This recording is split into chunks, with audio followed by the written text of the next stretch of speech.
Seguimos con la serie sobre la obediencia y hoy el título es La obediencia, los sentimientos y las emociones. Vamos a ver qué relación tiene la obediencia con los sentimientos y las emociones. Juan 20:27. Dice así, ahí me sigue. Luego dijo a Tomás, o sea, Jesús está hablando: pon aquí tu dedo y mira mis manos, y acerca tu mano y métela en mi costado, y no seas incrédulo, sino creyente. Entonces Tomás respondió y le dijo: Señor mío y Dios mío. Jesús le dijo: porque me has visto, Tomás, creíste. Bienaventurados los que no vieron y creyeron. Hay un sistema de vida y de pensamiento que llega a ser una filosofía y se conoce como subjetivismo. Esta es una filosofía que tiene que ver con nuestro modo de pensar, nuestro modo de sentir, nuestro modo muy personal de percibir las cosas. El subjetivismo le da mucho énfasis al yo pienso, yo creo, yo siento.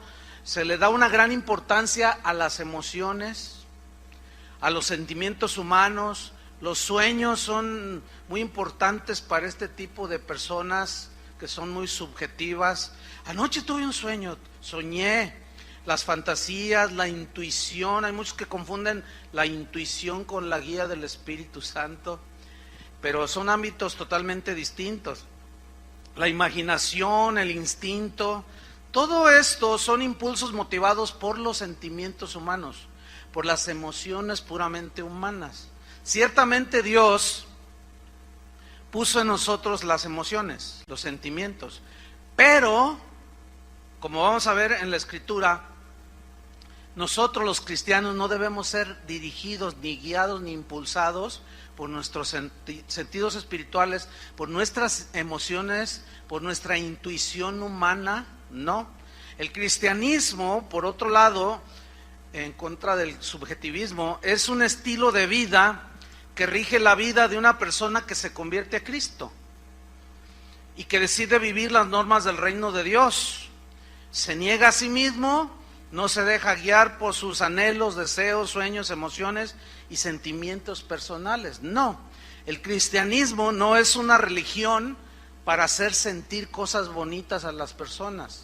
No, tampoco el cristianismo es una religión, no es una exhibición para ver milagros portentosos. Tampoco ese es el propósito, ni ese es el fin del cristianismo.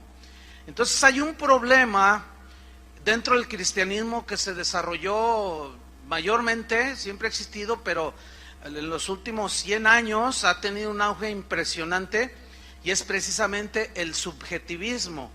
Es decir, se predica un mensaje, un evangelio centrado en las emociones de las personas, en los sentimientos, en los deseos puramente humanos, en los sueños, en las emociones. El ver es muy importante, el tocar, el sentir es muy importante para muchos cristianos el día de hoy, y es producto de esta filosofía conocida como subjetivismo. Entonces vemos que las reuniones de los cristianos del día de hoy están llenas de mucho sentimentalismo, de mucho emocionalismo. Todo gira alrededor de las emociones de la gente, y ahí es donde se aprovechan los maestros que enseñan cosas erradas para manipular.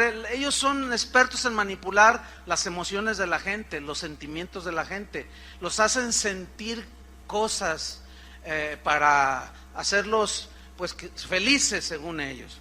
Entonces vemos que este tipo de enseñanza dentro del cristianismo, de ahí se derivan expresiones como, por ejemplo, esta: venga a nuestra iglesia y sienta la presencia de Dios. Como si Dios nada más estuviera y se sintiera en un recinto como este, ¿sí? Otros dicen: venga, fíjense, todo centrado en las emociones y en los sentimientos. Venga y vea los milagros de Dios. Y si no hay milagros, ¿ve? Todo eso es subjetivo. Pero hay muchas frases que son típicas. Por ejemplo, esto es muy típico en iglesias donde las emociones son imprescindibles, ¿no? O sea, se exalta demasiado. Dicen, ¿cuántos de ustedes, está el predicador o el que está ahí dirigiendo, dice, ¿cuántos de ustedes no sintieron la presencia de Dios hoy? No, pues en los auditorios siempre va a haber gente que por las circunstancias que están viviendo, perdieron el trabajo, están cansados, qué sé yo, no sienten, entre comillas, la presencia de Dios, porque mañana tienen que pagar la renta y están preocupados. Entonces están más metidos en eso, entonces les dicen, ¿cuántos no sintieron la presencia de Dios? Entonces no falta quien levante la mano, pásenle acá al frente, vamos a orar para que sienta la presencia de Dios. Y comienzan a orar por ellos y les empujan el vientre y les hacen en el nombre de Jesús y los angolotean y les hacen, los tumban. ¿Sientes la presencia de Dios? No. A ver, otra vez, en el nombre de Jesús. Y empiezan a forzarlos a que sientan la presencia de Dios. ¿Ya sentiste la presencia de Dios? Y el otro responde, no, todavía no. Dice, has de estar endemoniado. Sáquenlo allá, libérenlo y luego me lo traen. No, es que todos debemos, dicen, debemos sentir la presencia de Dios. Eso no es lo que dice la Biblia, que debemos de sentir. Otros dicen, de ahí se derivan cosas como, hoy en la reunión no sentí la presencia de Dios, no estuvo el poder de Dios, no lo vi, dicen. Alguien me mandó un correo una vez y dice, no, dice, usted es una persona vacía, dice, seca, porque yo nunca he visto que haga un milagro, o sea, nunca ha visto que yo haga un milagro, como si uno los hiciera. Todo eso es producto de ¿qué? De un evangelio centrado en los sentimientos, ¿sí? En las emociones. Otros dicen, ¿por qué Dios no me da lo que le pido? Y dicen, yo oro a Dios y siento, fíjese, siento que no me oye. Es que no es cuestión de sentir ni de tocar, sino de creer. Esa es la diferencia. Otros, basados en sus sentimientos y emociones, cuestionan a Dios de lo que les pasa algún evento calamitoso en su vida y dicen cosas como, ¿por qué a mí, Señor? ¿Por qué a mí? Y luego algunos añaden, si yo diezmo, ¿por qué a mí me pasa eso? ¿Por qué me pasa esto a mí si yo protejo a mi familia? O sea, ellos deducen equivocadamente que si tú haces lo que tienes que hacer como cristiano, automáticamente no te deben de pasar ningún evento calamitoso. Y ese es un error. Eso no está en la Biblia. Entonces, su cristianismo está basado en sus sentimientos, en sus emociones.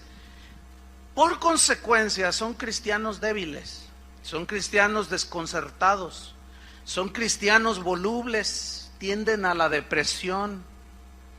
Finalmente terminan dejando a Cristo simplemente porque sus emociones, sus expectativas, sus sentimientos, sus deseos, sus sueños personales no se cumplieron. Pero hay un producto de este evangelio centrado en las emociones de la gente, en los sentimientos y en los deseos de la gente. Hay uno típico, son frases que se escuchan todos los días en las iglesias y en las vidas de muchos cristianos que se han expuesto a este tipo de mensajes. El típico que está ahí, dos cristianos hablando y uno le dice al otro, oye, fíjate que mi suegra me hizo algo y no la voy a perdonar. Estoy muy resentido, o mi papá me hizo algo. Entonces el otro cristiano te aconseja bien y dice, no, perdónalo, no dejes que ninguna raíz de amargura te bloquee la gracia de Dios, perdónalo. Entonces la típica es, no, es que no me nace perdonarlo. ¿Han oído eso? No siento perdonarlo.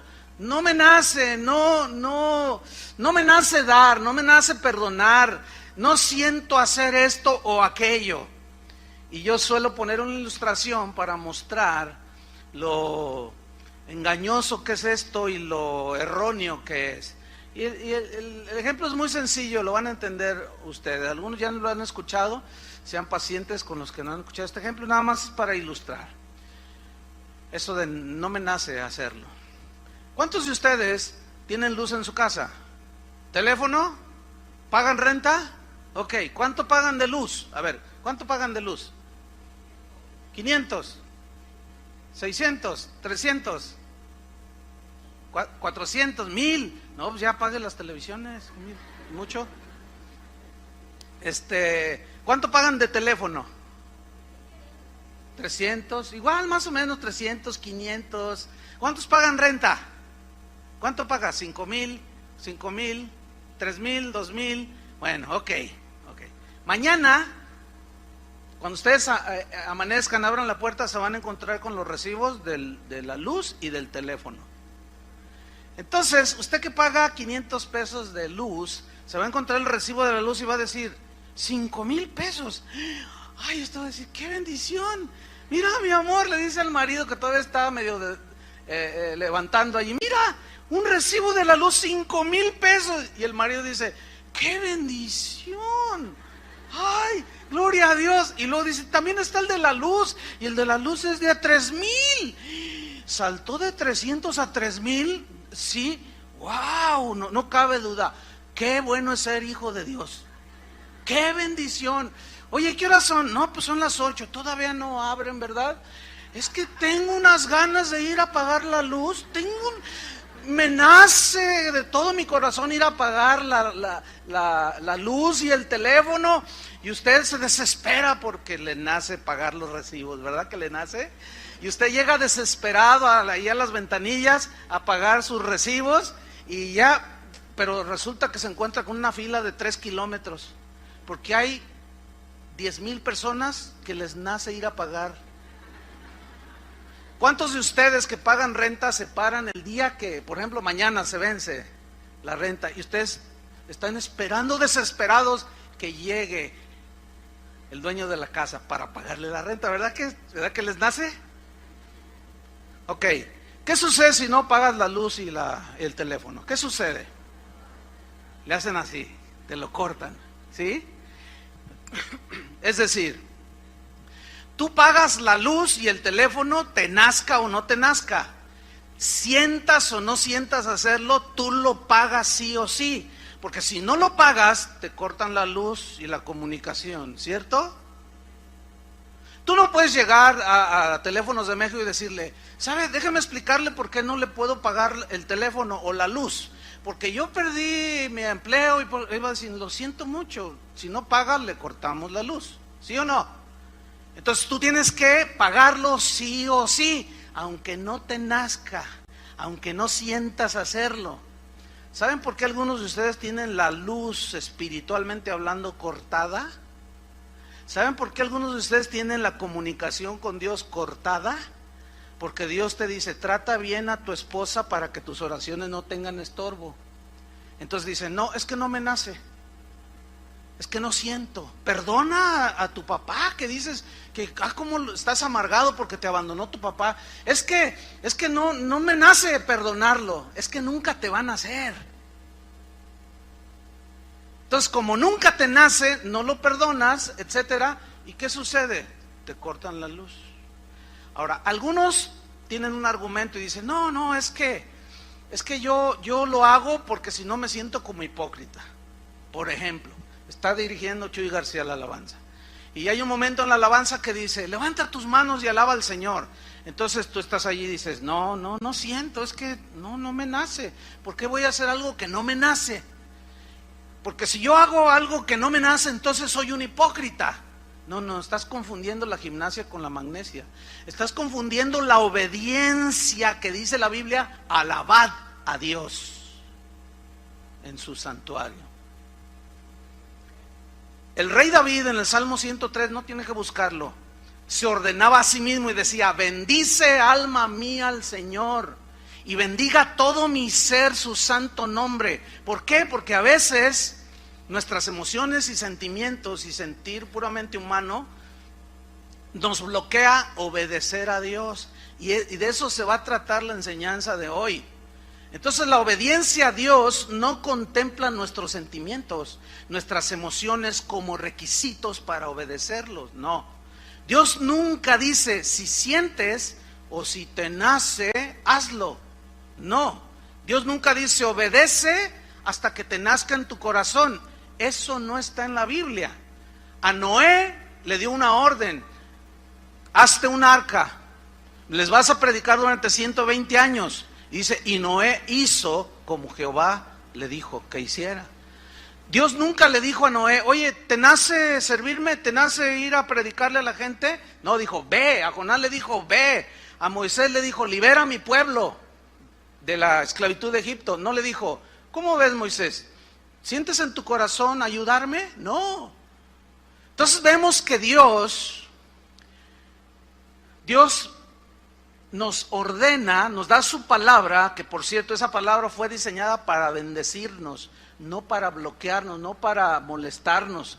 En la medida que nosotros obedecemos a Dios, también es la bendición que recibimos. Muchos quieren la bendición de Dios, pero no obedecen a Dios porque no les nace, porque no sienten y se dejan dirigir y guiar por los sentimientos naturales. Pablo decía, porque por fe andamos, no por vista. La fe es del Espíritu, la vista es del mundo natural.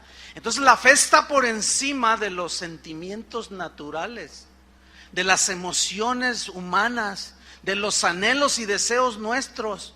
La voluntad de Dios está por encima, y eso es la fe: creer, someterse y creer que Dios es el que gobierna y que Él es soberano.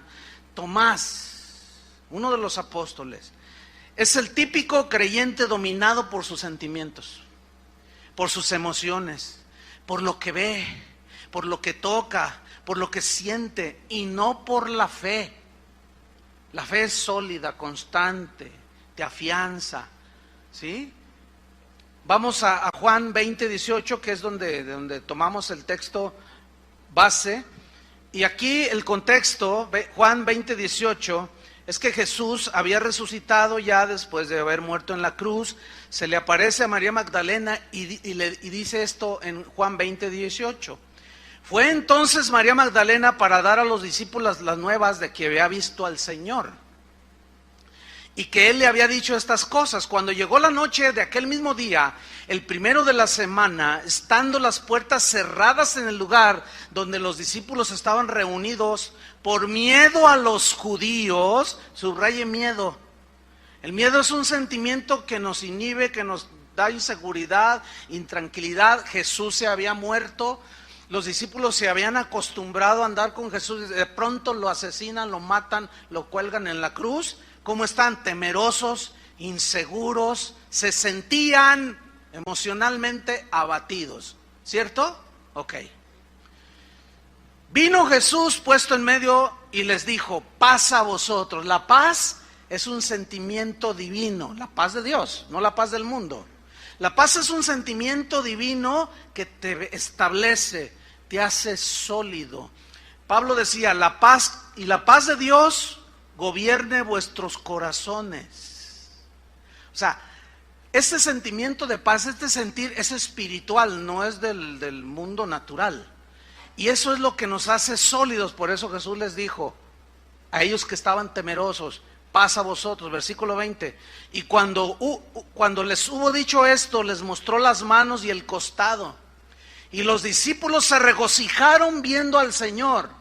Quiero hacer notar esto, regocijaron. Notan que en un minuto ellos estaban tristes, inseguros y todo lo demás, y en un minuto ya estaban regocijándose. ¿Lo alcanzan a ver?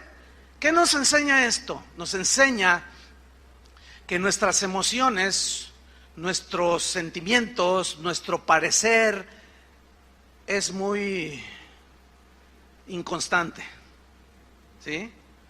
Es como el clima. El clima puede variar. Como una vez estuve en una ciudad de Sudamérica que está junto a la cordillera de los Andes. En un mismo día experimenté frío congelante, calor sofocante, lluvia, humedad, pero en una sola mañana. Impresionante, que al otro día bromeábamos y decíamos, oye, ¿qué vamos a hacer? Porque mira, pues hace mucho frío, luego mucho calor, luego llueve. Bueno, nos ponemos unos bermudas y luego un abrigo y nos llevamos el paraguas. Y a la hora que hace mucho calor, pues en bermudas. Hace frío, te cubres. Llueve, sacas el paraguas. ¡Qué tremendo! Entonces estábamos bromeando y decíamos, ¡qué inestabilidad del clima acá! Y nunca se me olvida que el Señor me dice, mira, así como el clima de esta ciudad, así son muchos cristianos. Yo le dije, no entiendo, así de inestables. Ahorita puedes estar gozoso, feliz, y en 30 segundos se te acaba el gozo. Por diversas circunstancias. Tú puedes estar, no, gloria a Dios, ahora sí al Señor, cueste lo que cueste, yo lo serviré, aleluya, estoy tan feliz. Oiga, hermano, ¿qué pasó, hermano? Le acaban de robar su auto. Ya, se te acabó el gozo.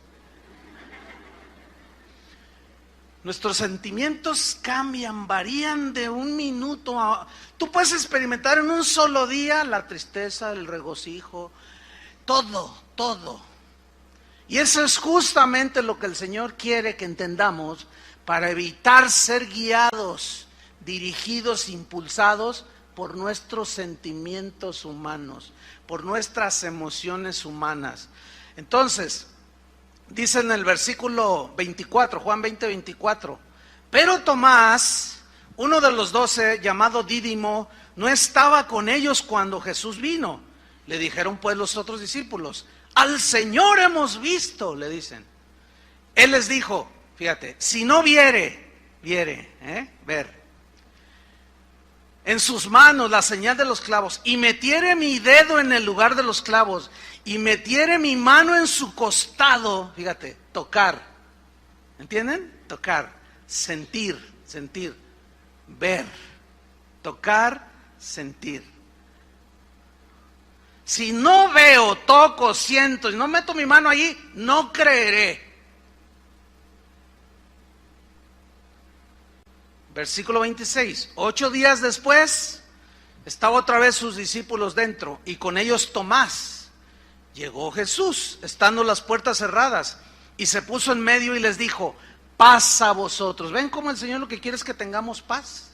¿Por qué? Pero su paz. Él dijo, mi paz os dejo, mi paz os doy. Yo no les doy la paz como el mundo se las da. ¿Cómo la da el mundo? Les voy a poner un ejemplo. Tú tienes que pagar mañana 5,000 pesos de renta, pero no tienes, no ajustas, te faltan 500 pesos y mañana hay que pagar. Y eso te tiene intranquilo. Y vienes a lo mejor a la reunión y estás ahí, Señor, súpleme. Y no lo alabas, nomás estás pensando en ti. ¿Sí? No te centras en Él, sino en tu necesidad. Y ay, no siento tu presencia. Y ay, ahí estás sufriendo.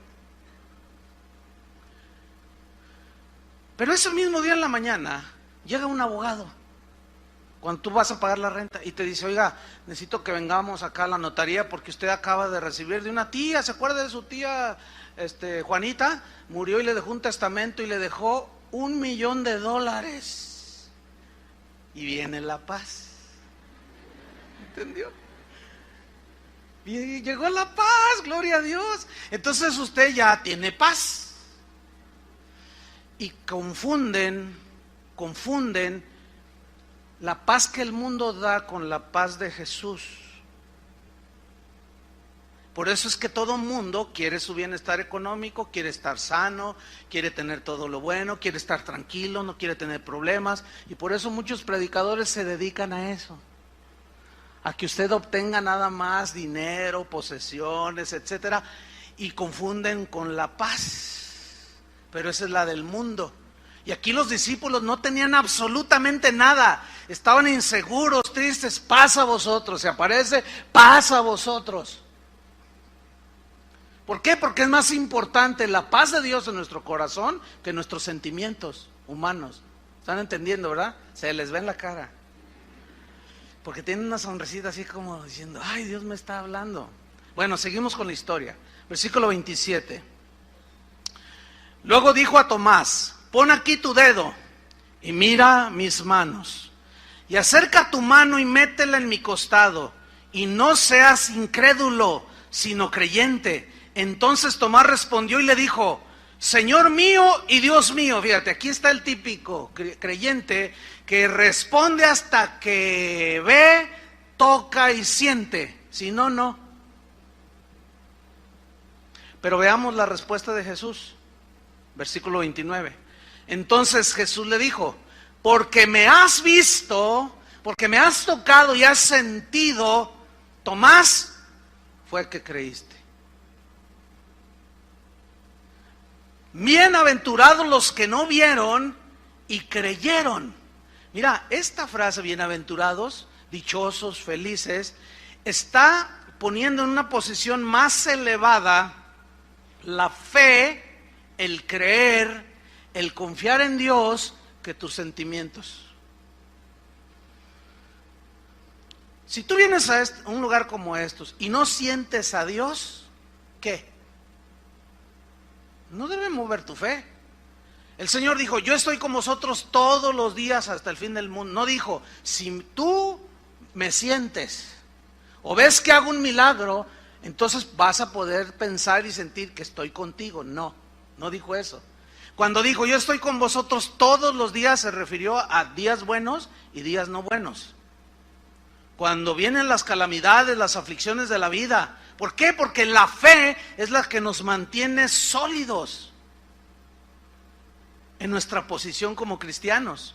Fíjate, Abraham era un hombre muy distinto a Tomás. Abraham, la vida de él era dominada por la voluntad de Dios. Él mostró su fe obedeciendo a Dios. Busquen Hebreos capítulo 11, versículo 8.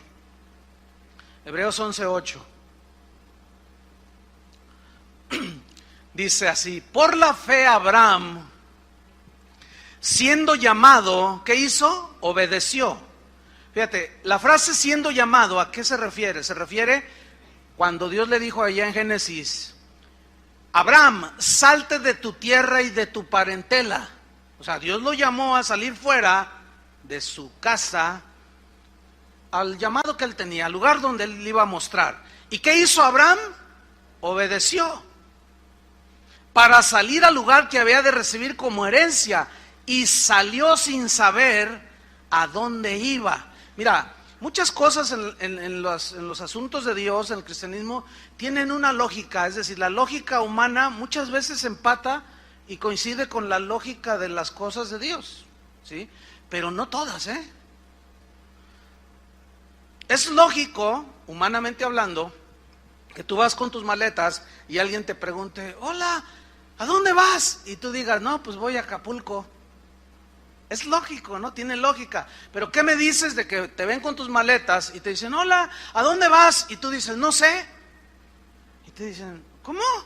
No sé a dónde voy. Entonces, ¿me estás bromeando? No, es que no sé. ¿Verdad que no suena lógico en la lógica humana? Pero en la lógica de Dios, no. En la lógica de Dios es, obedéceme. Y después te vas a dar cuenta de lo que yo quiero hacer contigo. Entonces ahí Dios está poniendo una vez más la obediencia por encima de lo que pensemos, sintamos, etcétera, etcétera. Por encima de nuestros deseos, anhelos y necesidades. Primero está su voluntad. Entonces esto va tomando forma. Ok, busquen Romanos 4, 18 al 21. Romanos 4, 18 al 21.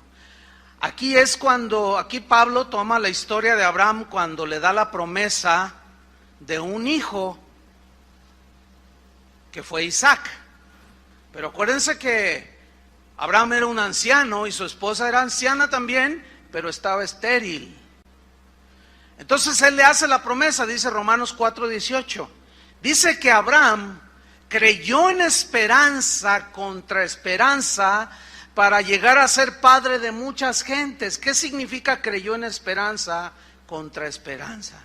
Significa que la esperanza que le dio a él, Abraham, la promesa de Dios, Dios le da una promesa, surge una esperanza en él de tener un hijo, y creyó en la esperanza que Dios le daba a Abraham, creyó contra o a pesar de la esperanza natural que él no podía tener hijos. ¿Entendió? Eso es, creyó en esperanza que le daba Dios contra la esperanza natural que ya no había.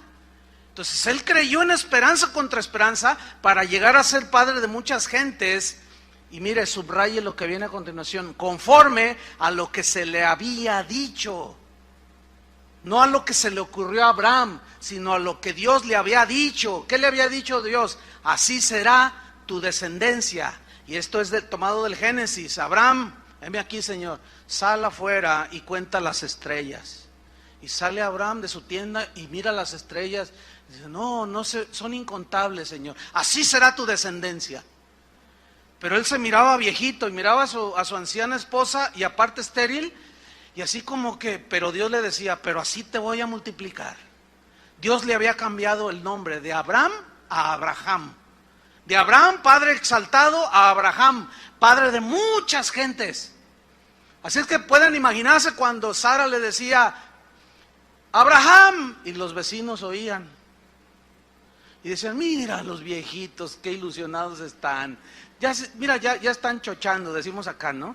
Ya están, mira, le dice padre de muchas gentes y no tienen ni hijos, pobrecitos. Abraham, se te olvidó tu sándwich. Y Abraham volteaba, porque él creía en lo que Dios le había dicho, y creyó en esperanza contra esperanza para llegar a recibir esa promesa conforme a lo que se le había dicho. Fíjate, la clave está aquí, conforme a lo que Dios le había dicho.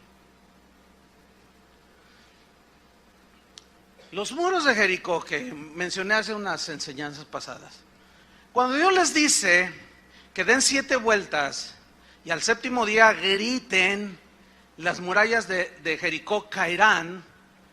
Bueno, así lo hicieron ellos, pero Dios les dijo que lo hicieran, ¿cierto? Ok. Y ahí van los israelitas y comienzan a dar vueltas, y al 7º día dan la 7ª vuelta y gritan con todas sus fuerzas, y tocan las trompetas y las murallas se cayeron. La pregunta es, ¿por qué se cayeron? ¿Porque gritaron y dieron vueltas o porque obedecieron a lo que Dios les dijo? A lo que obedecieron, a lo que Dios les dijo. Entonces fue por la obediencia. Ok, fíjense lo irracional de nosotros los cristianos sentimentales, emocionales, etcétera, etcétera. Pero varias veces aquí en Guadalajara se han juntado los cristianos y han dicho, más de uno ha dicho, Dios me dijo que fuéramos alrededor de la catedral de aquí y que le diéramos 7 vueltas, y que al 7º día, así como las murallas de Jericó, vamos a gritar y se van a caer ese santuario del diablo, dice. Y ahí están los cristianos y los periodistas, ¿qué están haciendo? Estamos haciendo guerra, dicen. Y empiezan a dar vueltas. Llega el 7º día y gritan con todas sus fuerzas y tocan los chofares y las trompetas, y ahí siguen las torres de la catedral. ¿Ven? Eso es guiarse por pura emoción, por algo que les emocionó la historia, y deducen que así es todo. Y los periodistas se dan vuelo. Los cristianos quisieron derribar las torres de la catedral y gritaban como locos y siguen en pie.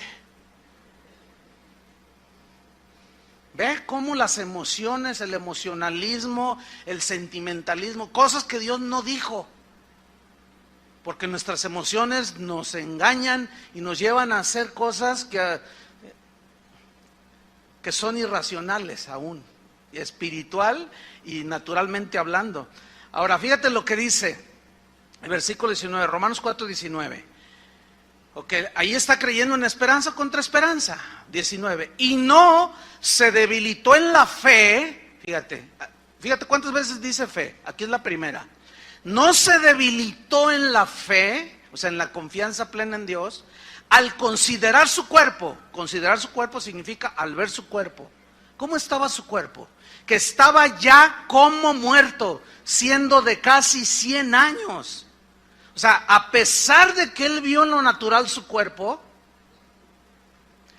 o la esterilidad de la matriz de Sara, a pesar de que él consideró y vio a Sara, su mujer, ancianita, viejita, y aparte estéril, fíjate, aquí está, ¿cómo se siente en lo natural? Una total imposibilidad, ¿no es cierto? Pero en la fe no.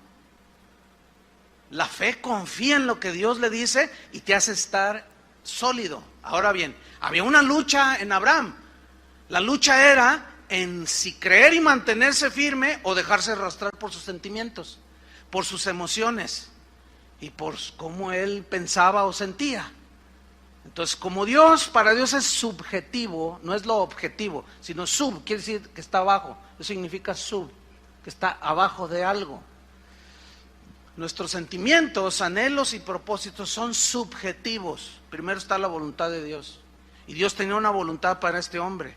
Entonces él no se debilitó, versículo 20, tampoco dudó por incredulidad de la promesa de Dios, sino que hizo, se fortaleció ¿cómo? En fe. Otra vez vuelve a decir la fe.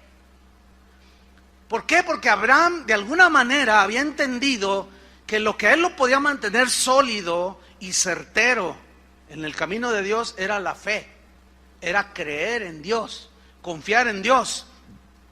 Entonces él se fortaleció ¿cómo? Dando gloria a Dios, alababa a Dios. Se miraba al espejo y se sentía mal. Miraba a su esposa, no, peor. Pero luego la fe lo hacía levantar. Y decía, pero Dios me lo prometió. ¿Cómo le va a hacer? No sé. Pero yo creo. Esa es la verdadera fe. Versículo 21. Plenamente convencido estuvo Abraham de que era también poderoso Dios para hacer todo lo que había que prometido. Dios no va a hacer nada que no te ha prometido. Dios no va a hacer nada que Él nunca prometió en su palabra. Dios no está obligado a apoyar algo que Él nunca ha dicho. Así puedes tener un sentimiento, porque algunos confunden. Yo tengo mucha fe. Y pasa un año y no llega nada de lo que quieren recibir. Y al rato ya se van del Señor. ¿Dónde está la fe? Esa no es fe. Ese era un sentimiento de fe. Lo confunden. Era un anhelo que tenían y ese anhelo les obligó a sentir una supuesta fe que nunca existió. Ahora, la obediencia de Abraham, él tuvo una revelación que Pablo posteriormente en el Nuevo Testamento nos la revela. Pablo dijo, no mirando nosotros las cosas que se ven. Fíjate qué interesante, eso está en 2 Corintios 4:18, para los que anotan. 2 Corintios 4:18, dice Pablo, no mirando nosotros las cosas que se ven. Fíjate, parece así como un juego de palabras, pero está hablando en sentido espiritual, pero hablando de lo natural. Dice, no mirando nosotros, no mirando las cosas que se ven, sino las que no se ven. ¿Cómo está eso? Es que está hablando de una vista espiritual. Pues las cosas que se ven, que es todo esto, ¿son qué? Temporales. Pero las que no se ven son eternas. Aquí Pablo, una vez más por el Espíritu Santo, le está dando una supremacía a la fe que al sentir. Porque yo veo, por ejemplo, veo cómo están las cosas en el mundo, cómo se perfila cada vez más los congresos en los países distintos, aprobando los matrimonios entre homosexuales, aprobando el aborto, y no se ve bien, ¿sí? Cada vez hay más maldad, cada vez hay más corrupción, y esto es en todos lados, ¿eh? Cuando uno está en su país y no sale o no ve noticias de ahí de otros países, uno piensa que este país es un desastre, ¿verdad? Y dicen, ay, no, estamos envueltos, no, Dios mío, qué país tan espantoso. Pero déjame decirle una cosa, todo el mundo está igual o peor que este país, pero todos a los ojos naturales se ve mal, se siente mal. Tú dices, Señor, y a mis hijos cuando los lleve cuando tengan que ir a la universidad, y eso te provoca un sentimiento de inseguridad, ¿sí o no? Pero entonces ahí es donde Jesús dice, ¿y dónde está vuestra fe? ¿Dónde está vuestra fe? ¿Se acuerdan cuando Jesús iba caminando en el mar? Que Pedro, dijeron todos, ¡un fantasma! Le dice, no soy un fantasma, soy yo, les dice. Entonces Pedro le dice, si eres tú, a ver, manda que yo vaya sobre las aguas. Ven, le dice. Entonces él fue porque Dios le dijo, ven, ¿no? Y se baja de la barca y comienza a andar sobre el agua. Pero dice, pero viendo Pedro las olas, se comenzó a hundir. Porque al ver las olas y su circunstancia de alrededor natural, le dio miedo, inseguridad, duda, y sus sentimientos lo arrastraron. ¿Entienden? quitó sus ojos de Jesús y se empezó a hundir. Entonces, mira, cuando se va hundiendo, mira a Jesús, le dice, Señor, sálvame. Y vuelve a mirar a Jesús y Jesús lo rescata.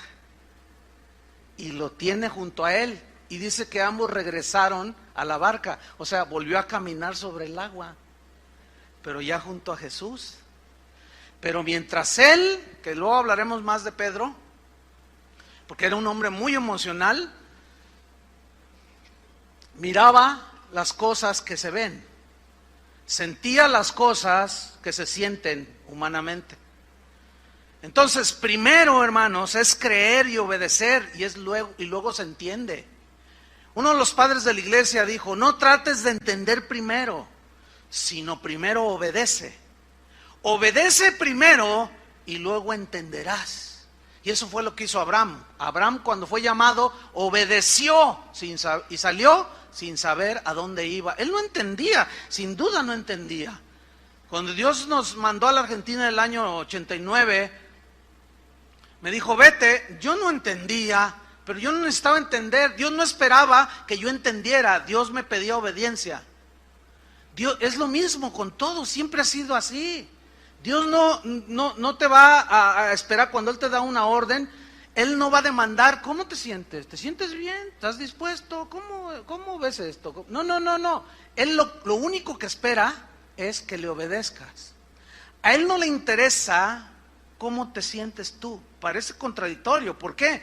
Porque siempre se ha predicado, y más, como decía al principio, en estos últimos 100 años, todo centrado en el hombre, en las necesidades del hombre, y no en las demandas de Cristo.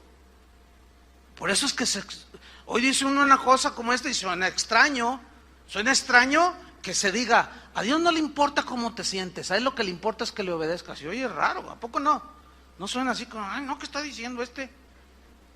Claro, porque están tan hundidos y sumergidos en ese evangelio de emociones que suena extraño, pero eso es lo que enseña la Biblia.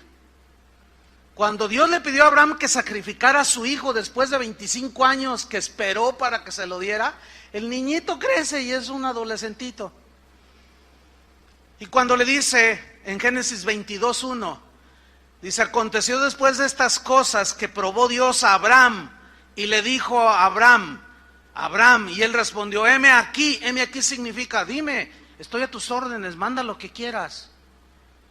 Y le dice Dios, toma ahora tu hijo, tu único Isaac, a quien amas, y vete a tierra de Moriah y ofrécelo allí en holocausto sobre uno de los montes que yo te diré. ¡Wow! Imagínate, le promete un hijo, tarda 25 años en cumplir la promesa, nace el niño y felices los dos viejitos. Yo creo que los vecinos pensaban que eran los abuelos, pero no, eran los papás. Abraham no esperó entender lo que Dios le estaba diciendo, él simplemente obedeció y agarró al niño, ¿se acuerdan?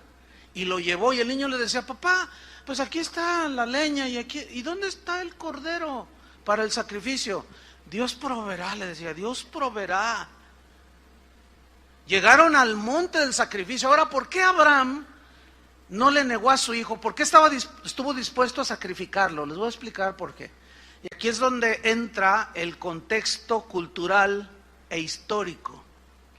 En la cultura en la que vivía Abraham, que era la cultura caldea, él era de Ur de los caldeos, era una cultura netamente pagana. Y las religiones de los caldeos eran diabólicas. Ellos ofrecían sacrificios humanos a los dioses, a los ídolos. Él estaba acostumbrado a ver eso y a oír eso, que aún padres llevaban al Moloch hijos y los metían al fuego. Entonces, cuando Dios le dice, ofréceme a tu hijo en holocausto, pues a él se le hizo normal, entre comillas. Aunque nosotros sabemos, él no sabía lo que nosotros hoy sabemos, que Dios no demanda sacrificios humanos. El único sacrificio humano que aceptó fue el de su Hijo Jesús, porque era sin mancha y sin pecado. Pero Abraham no sabía esto, él simplemente obedeció. Ahora fíjate, en Génesis 22:10 dice, y extendió Abraham su mano tomó el cuchillo para degollar a su hijo. Ahora, hay que hacer una reflexión aquí. Lo ató ahí al altar, tomó un cuchillo, lo iba a degollar. Pregunta, ¿cómo se sentía Abraham? Piensen un poco, ¿cuántos tienen hijos? ¿Tú crees que a él le nacía sacrificar a su hijo? ¿Tú crees que él sentía bien sacrificar a su hijo? Escuchen esto, una vez más. A Dios no le interesa cómo te sientes. A él le interesa que lo obedezcas. ¿Oíste eso? Porque sin duda Abraham estaba desesperado, pero su fe era mayor que lo que él sentía. Su obediencia era casi perfecta, porque la única perfecta fue la de Jesús. Entonces nos muestra a un hombre con un dolor, probablemente se volteaba cuando empezaba a llorar, qué sé yo. Y ahí está Abraham, dice el versículo 11, entonces el ángel de Jehová le dio voces desde el cielo y dijo, Abraham, Abraham, 2 veces, como diciendo, Abraham, Abraham, y él respondió, heme aquí, ahora qué quieres que haga, Señor. Yo me lo imagino con las lágrimas en los ojos. Señor, mi hijo, ¿y qué más quieres? Porque tú estás sobre todo. Heme aquí, le dice, versículo 22, y dijo, no extiendas tu mano sobre el muchacho, ni le hagas nada, porque ya conozco que temes a Dios, por cuanto no me rehusaste tu hijo, tu único hijo. Qué tremendo, qué tremendo. Una vez más, Dios por encima de nuestras emociones, por encima de lo que más amamos aquí en la tierra, está Él. Por eso Jesús dijo, si alguno prefiere a padre o madre, hijo, etcétera, etcétera, más que a mí, no es digno de mí, no puede ser mi discípulo. ¿Por qué? Porque el Señor como supremo Rey merece suprema adoración, suprema obediencia. Por eso los apóstoles cuando les prohibían predicar decían, juzguen si es menester obedecer, si es justo obedecer a vosotros antes que a Dios. A Dios nos debemos.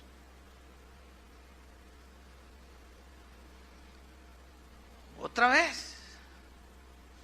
Pero vamos a ver este ejemplo que es tremendo, el ejemplo de Pedro, el apóstol. Pedro era un hombre muy sentimental, era súper emocional. Esto lo hacía ser un hombre voluble, precipitado, inestable, como las olas del mar. Pedro se llamaba Simón, y cuando Jesús lo vio y lo llamó, le dijo, tu nombre será Pedro. Pedro significa piedra. Cuando le dijo, tu nombre será Pedro, piedra, le dio a entender que él iba a tratar con su carácter emocional súper impetuoso, arrebatado. Ahorita estaba llorando y al rato ja, y al rato bien impetuoso y al rato bien cobarde negando a Jesús. Piedra, porque piedra habla de, ¿qué ponen bajo un edificio? Piedra, ¿qué hace sólido la construcción? Piedra habla de algo sólido, inamovible, una roca. Sí, los vientos pueden arrebatar cosas, hasta árboles, pero las piedras no se mueven, esas están sólidas. Él le dio a entender que iba a tratar con su carácter para hacerlo sólido como una roca, porque Jesús sabía que si no trabajaba con él y con todos nosotros, nuestras emociones, nuestros sentimientos nos pueden desviar del plan y de la voluntad de Dios. En primer lugar, vamos a ver esto. Abran su Biblia en Mateo 16:13. Mateo 16:13.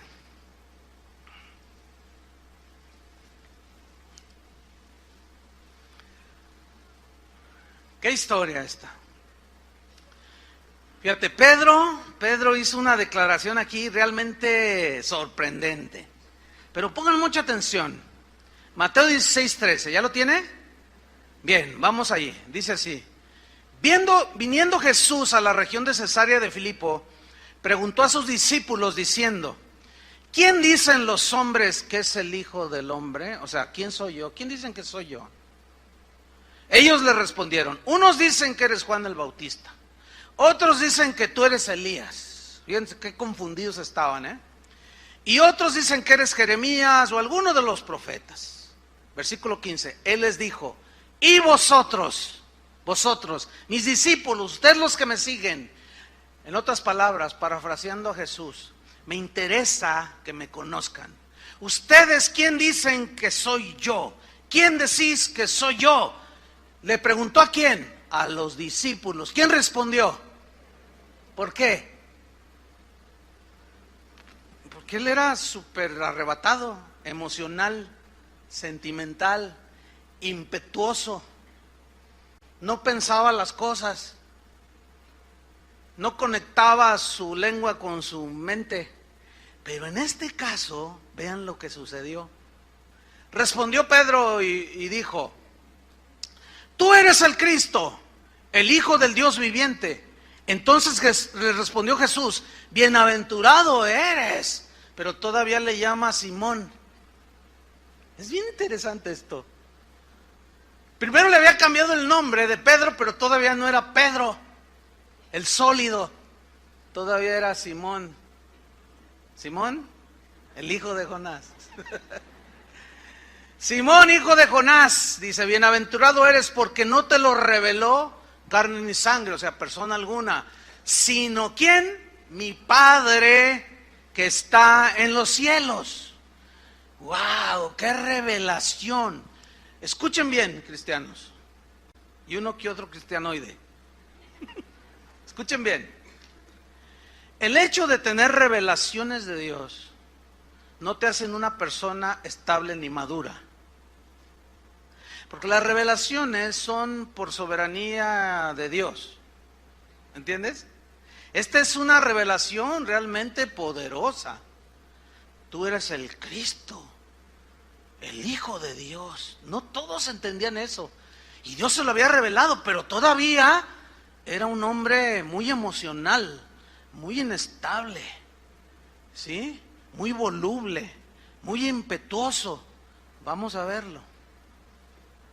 Versículo 20. Entonces mandó a sus discípulos que a nadie dijesen que él era el Jesús, que él era Jesús, el Cristo. En otras palabras, no le digan a nadie que yo soy el Mesías. ¿Nunca se han preguntado por qué les dijo no le digan a nadie? Les voy a tratar de explicar por qué les dijo no le digan a nadie.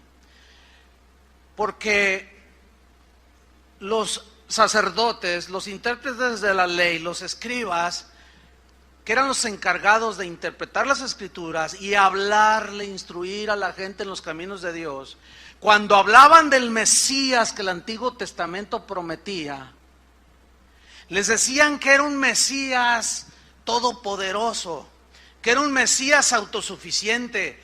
Entonces ellos comenzaron a generar una idea acerca del Mesías como un hombre invencible, porque ellos miraban los dioses de los griegos, y miraban a Zeus, y miraban a otros tantos de los dioses del Olimpo, dioses que no eran derrotados, dioses que siempre estaban triunfantes, dioses que siempre hacían lo que querían. Entonces decían, no, nuestro Mesías pues será el mayor de todos. Y por culpa de estos que interpretaron mal las escrituras, enseñaron mal, el pueblo del tiempo de Jesús se empezó a hacer la idea de que el Mesías era invencible, todopoderoso, que los iba a liberar de la esclavitud de los romanos. Entonces ellos empezaron a generarse una expectativa equivocada. Viniendo el Mesías, todos vamos a tener solucionados nuestros problemas económicos, sentimentales, de todo. Todo va a ser felicidad, todo va a ser gloria a Dios. Pero qué equivocados estaban. Ciertamente Jesús es todopoderoso, pero su primera venida como Mesías no eran lo que ellos esperaban. Por eso les dijo, no le digan a nadie, porque ni lo van a entender, porque ellos esperan a otro diferente a mí. Porque Él llegó manso y humilde, que se sentó en un burrito y se dormía donde le llegaba la noche. Totalmente contrario a la expectativa de un militar poderoso, de un señorón, ¿entienden? Versículo 21. Desde entonces, fíjate, yo quiero que no separes el versículo 15 hasta el 21, no es corridito, o sea, no es un evento separado. Tú eres el Cristo, el Hijo del Dios viviente. Ok, no le digan a nadie. Versículo 21, desde entonces comenzó Jesús a decirle a sus discípulos que le era necesario ir a Jerusalén y padecer mucho de los ancianos. Esa palabra padecer significa sufrir. ¿Mucho de quiénes? De los intérpretes de la ley, de los ancianos, de los principales sacerdotes y de los escribas, y ser muerto y resucitar al tercer día. En otras palabras, retomamos. ¿Quién decía la gente que soy yo? Tú eres el Cristo, el Hijo del Dios viviente. Oh, bienaventurado eres Pedro, porque no te le reveló nadie sino mi Padre que está en los cielos. Pero no le digan a nadie que yo soy el Cristo, porque no lo van a entender. Ellos esperan a otro diferente a mí. ¿Sí? No les digan nada a ustedes. Pero les voy a decir otra cosa. Es necesario que vaya a Jerusalén. Me van a azotar, me van a golpear, me van a vejar, me van a escupir en el rostro, me van a pisotear, me van a tomar, me van a clavar en una cruz, me van a matar. Pero no teman, voy a resucitar al tercer día. Ahora, fíjense, la reacción de Pedro. Versículo 22. Entonces Pedro, tomándolo aparte, o sea, como que lo interrumpió. Él les está diciendo todo lo que tenía que padecer, y de repente lo toma así. Yo me lo imagino así, que lo toma. Ven para acá, ven para acá, a ver, ven para acá. Dice, tomándolo aparte, comenzó a ¿qué? ¿Qué dice?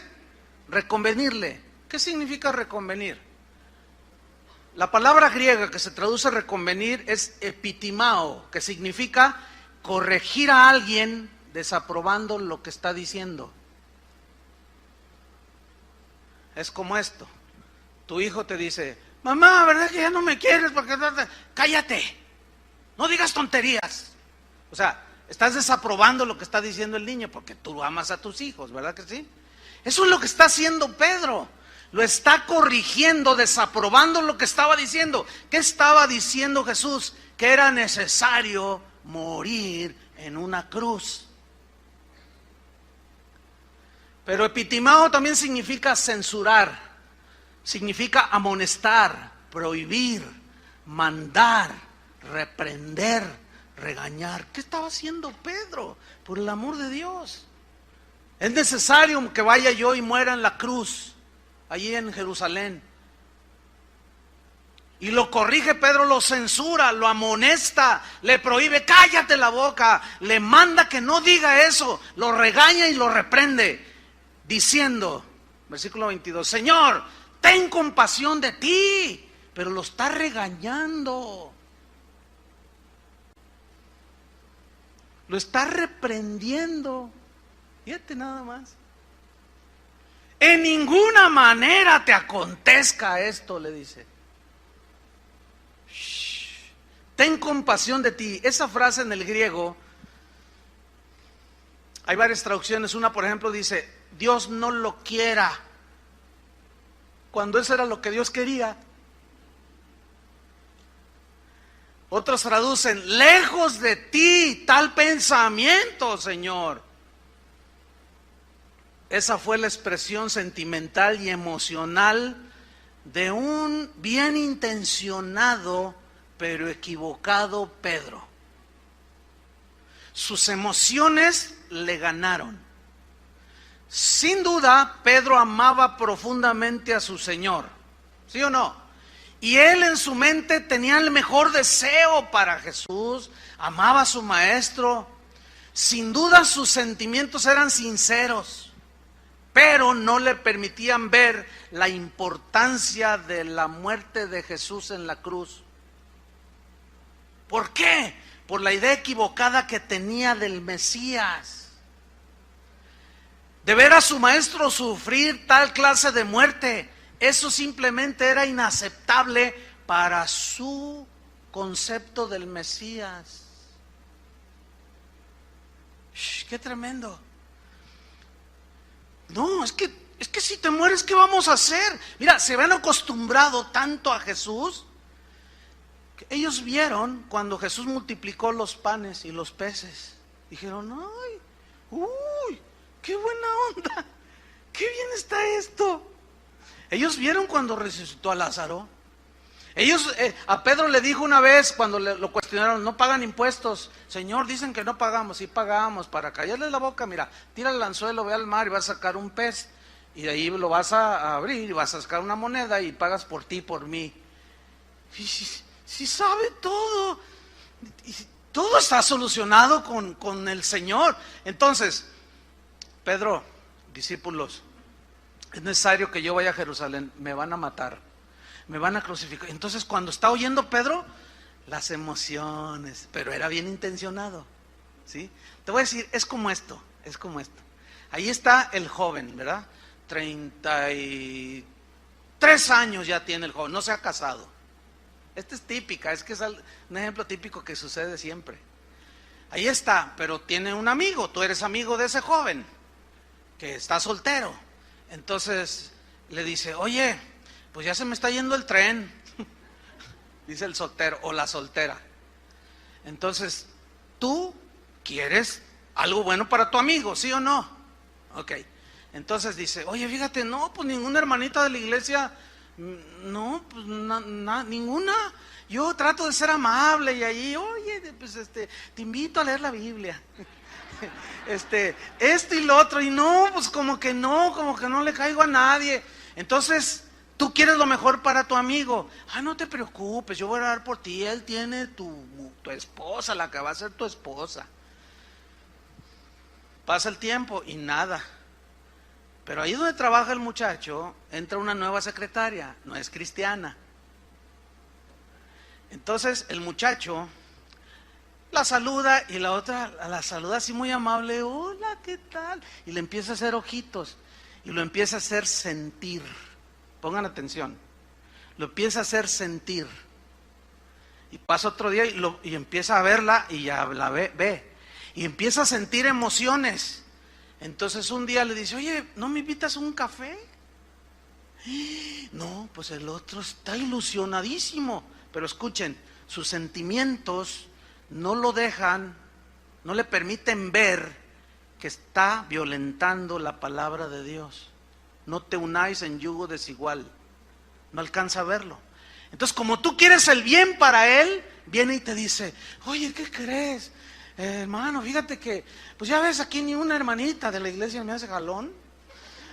Pues yo no sé qué hacer, pero ¿qué crees? Hay una chica en el trabajo, miras qué ordenada, qué educada, que la pone como lo máximo, la mejor mujer del mundo.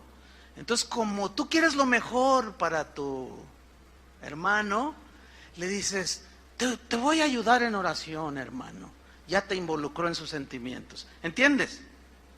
Ya los sentimientos, las emociones de ambos les están desviando del camino que Dios quiere para ti. Espero me esté explicando. Entonces dice, no, pues mira, pues vamos a orar, a lo mejor es la que Dios tiene para ti. Pues sí, que al cabo, además, y luego la conoce, ¿no? ¿Sabes qué? Es mejor que las hermanas de casa de oración. No, sin duda, hermano. Gloria a Dios. Vamos, hazlo. Así estaba Pedro. Él tenía la mejor intención porque amaba al Señor y no quería lo malo para él. Pero su emocionalismo lo estaba arrastrando. ¿Lo alcanzan a ver?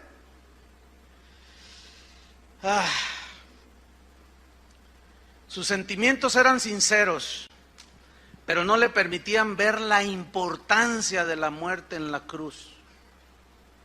¿Por qué?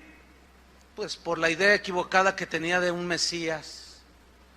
Su sentir era lógico, comprensible. Según Pedro, su Señor no debería de padecer y morir en una cruz. No, ¿cómo? ¿Qué le hizo pensar a Pedro que Jesús no debía subir a esa cruz, sufrir y morir?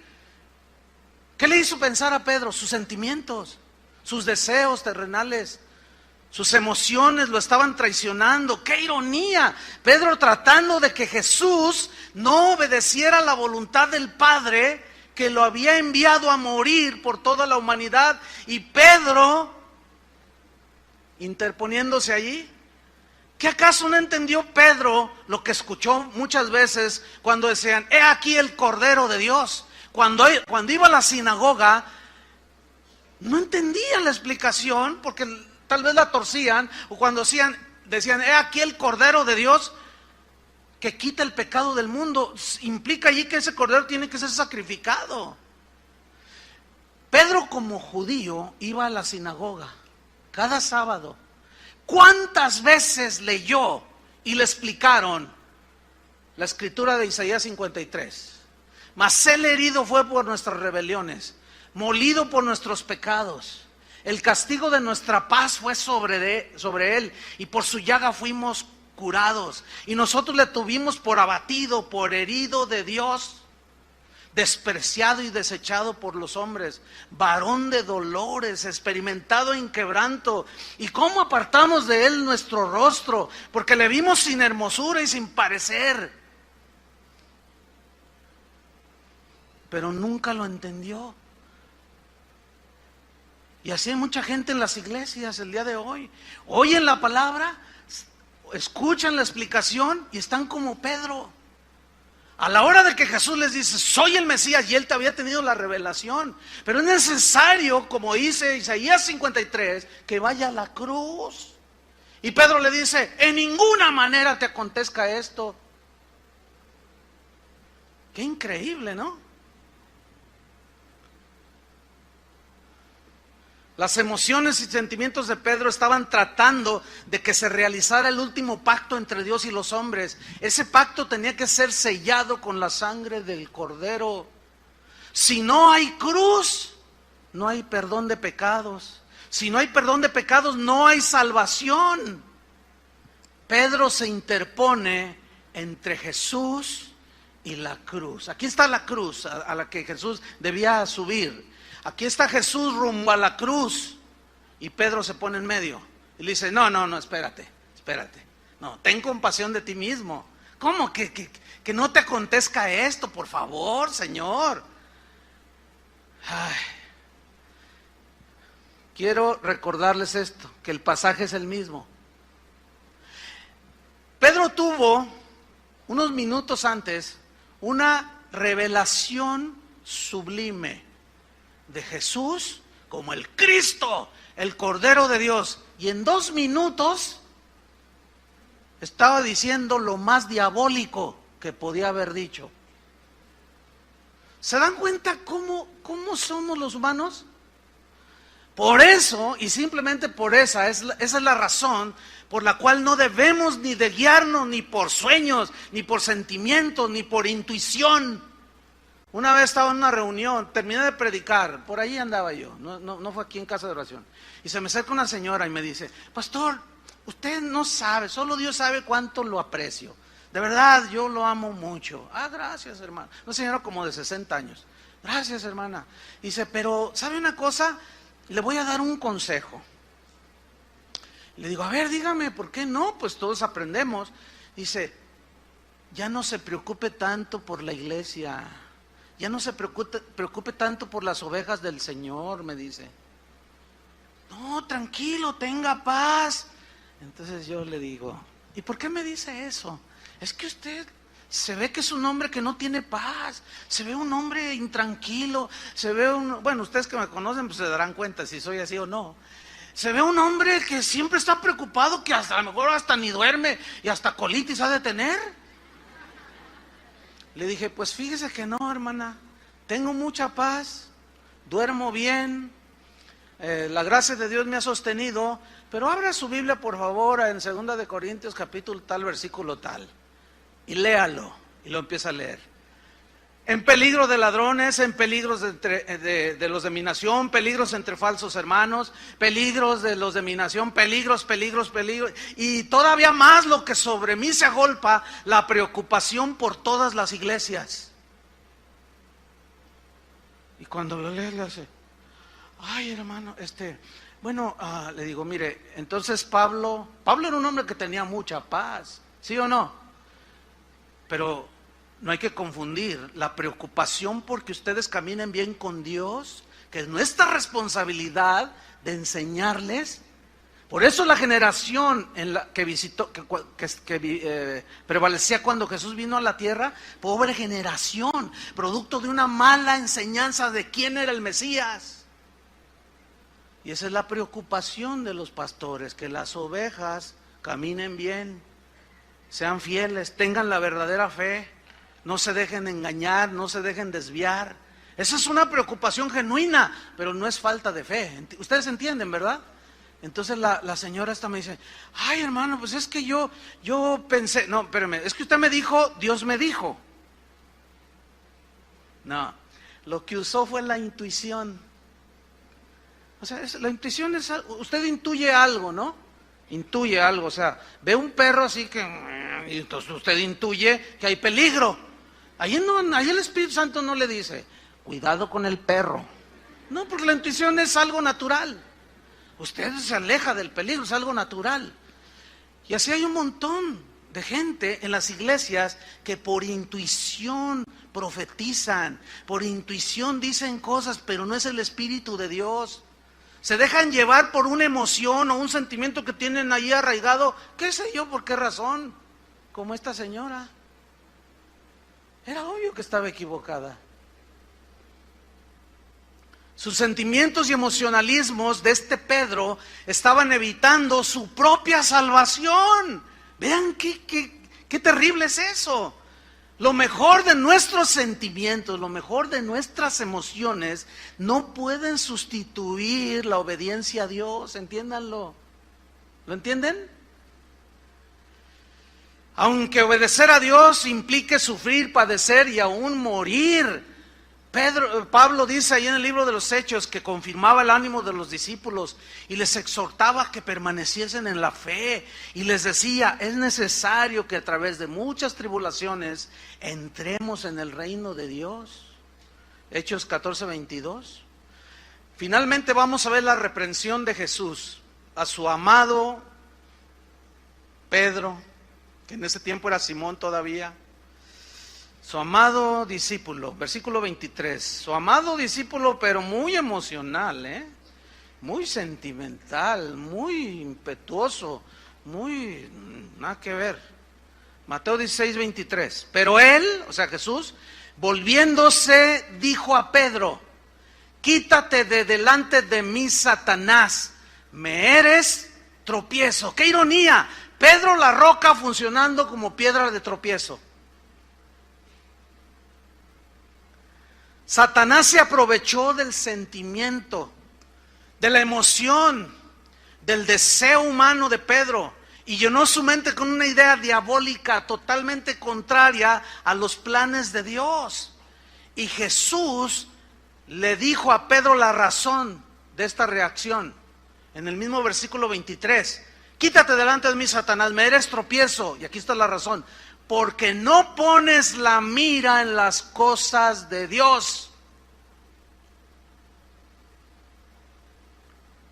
No ves lo espiritual, ves lo natural, sino en las cosas de los hombres. Versículo 24, entonces Jesús dijo a sus discípulos, si alguno quiere venir en pos de mí, ¿qué? Quiero que ustedes sean entendidos, hermanos. Y vean que el pasaje es el mismo, no está separado. ¿Por qué les dice a sus discípulos, si alguno quiere venir en pos de mí, niéguese a sí mismo, tome su cruz y sígame? ¿Por qué? Porque el negarse a sí mismo es dejar a un lado tus buenos deseos, aunque sean muy buenos, tus motivaciones, aunque sean sublimes, como las de Pedro. Pero si esos sentimientos anulan la palabra de Dios, no es de Dios. Por eso es que nosotros no debemos de ser guiados por los sentimientos, por la intuición, por el sueño que tuve y vi que descendió de una nube un ángel con 7 alas y que se venía directo a ti y te atropellaba. Cuídate, hermano, porque ¿y quién sabe qué tanto rollo? Por favor, hermanos, no es así. Si alguno quiere venir en pos de mí, niéguese a sí mismo, tome su cruz y sígame. Fíjese el 25, que es lo que Pedro quería hacer. Porque todo el que quiera salvar su vida, el que pretenda, no, aquí todo bien, todo próspero, todo a gusto, todo el que quiera salvar su vida o conservar su vida bien, todo gloria a Dios, aleluya, la perderá. ¿Qué es lo que está llevando a muchos cristianos a la perdición? Los evangelios que hoy se predican, centrados en lo que tú quieres, en lo que tú deseas, en lo que tú sientes, en lo que tú ves. ¿Me están entendiendo, cristianos? Y todo aquel que pierda su vida por causa de mí, o sea, que menosprecie su vida, sus sentimientos, sus anhelos, por más buenos que sean, y lo sustituya por la voluntad de Dios, salvará su vida. Eso significa la hallará. Pero luego viene un versículo que parece que no tiene nada que ver y que explica la situación interna del emocional Pedro, versículo 26. Parece que no tiene sentido, pero dice, porque ¿qué aprovechará el hombre si ganare todo el mundo? ¿Qué quería hacer Pedro? ¿Qué expectativas tenía del Mesías?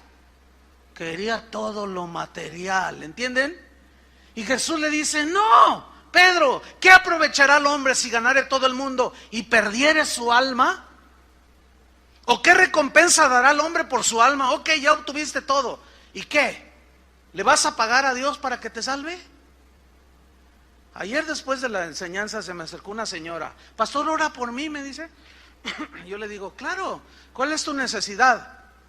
Me dice, bueno, mire, es que en realidad yo no vengo aquí, dice, pero yo lo oigo por internet.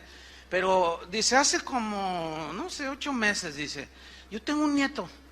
Y como de 6 años, y él tenía asma, y cada vez que le da el ataque de asma, casi se asfixia, se muere. Entonces yo oí el internet y dije, pues voy a ir allí. Y yo lo traje a mi nieto, dice, y usted me dijo, así me dijo, usted estaba así bajita la señora. Me dice, usted oró por él. ¿Sabe qué pasó? Desde ese día se le quitó el asma. Yo le digo, el Señor lo sanó. Y dice, sí, no, usted. No, espérame, no, yo no. El Señor. Bueno, ahora, ¿cuál es su necesidad? Y me dice, es que quiero que ore por mí porque tengo VIH, tengo SIDA. Entonces yo le digo, oiga, entiendo que usted sabe que esa enfermedad es mortal. Dice, por supuesto, dice, pero como usted sana, pero como usted tiene poder, dice, yo lo vi. Y dice, pues dije, pues ahora que me lo detectaron que ya es positivo, dije, voy a ir. Entonces le digo, ok, vamos a orar. ¿Sabe que Dios la puede sanar? Dios es poderoso y la puede sanar. Pero le voy a hacer una pregunta más importante que su sanidad física. ¿Es usted salva? ¿Ha sido lavada con la sangre de Cristo? Y me mira y dice, sí. Le digo, no. Le digo, mire, ¿de qué le sirve a usted que Dios la sane? ¿Cuántos años tiene? 65. Pues ya está más para allá que para acá. No le dije eso, Le dije, bueno, lo más normal es que, mire, todos vamos a morir. Y ya la gente estaba saliendo. Aquí estábamos, yo le dije, mire, todos esos, incluyéndome a mí, vamos a morir. Dios la puede sanar del VIH o de lo que sea, pero un día se va a morir. Y Dios la sanó, usted sintió, vio la sanidad, pero usted va derechito al infierno. ¿Sí o no? Ahora, es la verdad lo que yo le estaba diciendo, ¿sí o no? ¿Cuántos leprosos se sanaron? 10. ¿Cuántos se salvaron? 1. Y Pedro estaba preocupado porque Jesús no muriera, porque se acababan las expectativas. Oigan, había visto que el vino, el agua la había convertido en vino, los peces los había multiplicado, dijo, no, atún toda la vida, y con lo que me gusta el atún. Caminaba en el agua, hacía milagros por todos lados. Dijo, no, de aquí soy, no te me mueras, Señor, no, imposible. Pedro, ¿de qué aprovechas si tú tienes todo lo que el mundo desea y pierdes tu alma? No me impidas ir a la cruz, Pedro, quítate delante de mí. Es una expresión fuerte, ¿no? Quítate delante de mí, Satanás. Otra vez, Jesús no le importaba las emociones y sentimientos de su apóstol. Pues ¿sabes una cosa? Tampoco a Dios le interesa lo que tú sientas, pienses o desees. A Él lo que le interesa es que le obedezcas. Punto. Eso es lo único que quiere. Y ahí es donde ya a muchos no les gusta. Por eso en la predicación del Evangelio, como lo que ustedes acaban de oír, no les gusta a la gente. Y cuando lo escuchan, se sienten agredidos, como Pedro se sintió agredido por Jesús. Dejemos de predicar la cruz y la gente no puede ser salva. Que fue exactamente lo que Pedro hizo con Jesús, interponerse. Que es lo que están haciendo muchos predicadores el día de hoy. Se están interponiendo entre el cristiano que debe de ir también a crucificar como Pablo. Con Cristo estoy juntamente crucificado, ya no vivo yo, mas vive Cristo en mí. Lo que ahora vivo, lo vivo en la fe del Hijo de Dios, que me amó y se entregó por mí. ¿Qué más puedo hacer yo? No, que si no vayas a la cruz, Él ya pagó por ti. Ahora tú disfruta la prosperidad. Te hablan como guarda del mercado, ¿verdad? Disfruta el bienestar aquí en la tierra, la mejor casa, el mejor carro, que tu familia, tus hijos estudien en la Universidad de Harvard, que tú tengas lo mejor de todo del mundo. Quítate delante de mí, Satanás. Pocos se atreven a decir eso.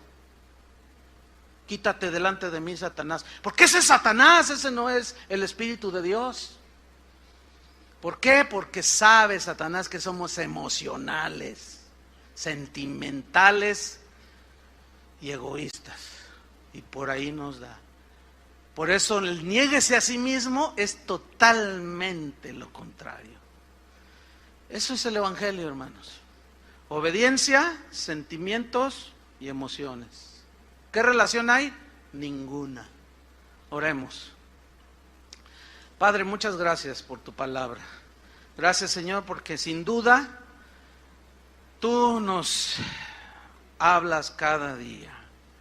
Gracias, Señor, porque llevar la cruz, negarnos a nosotros mismos, es renunciar a nuestros deseos, nuestro sentir humano.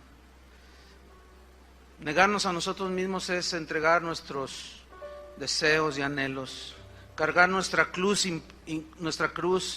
implica que te obedezcamos. A ti no te interesa mucho, por no decir nada, lo que sintamos o pensemos, o anhelemos o deseemos. Lo único que pides es obediencia. Y Cristo, por lo que padeció, aprendió la obediencia y vino a ser autor de eterna salvación a los que en Él confían. Jesús, un puñado de tus hijos esta mañana, te damos las gracias de todo corazón por no haber atendido al emocionalismo de Pedro, por no haber atendido a su sentimentalismo, a sus buenos deseos de que tú no subieras a esa cruz.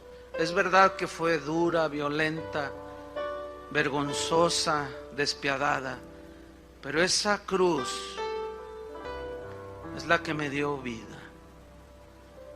Esa muerte, tu muerte en esa cruz, por esa muerte hoy soy salvo.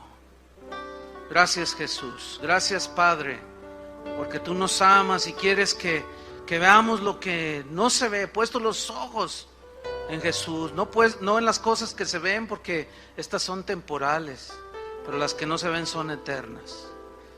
Gracias te damos, Señor. Gracias, Padre. Sabemos que los sentimientos ahí van a estar, las emociones humanas ahí van a estar, y vamos a luchar cada día con ellas. Pero por tu palabra, Señor, guíanos cada día. En el nombre de Jesús. Amén. Que Dios los bendiga a todos.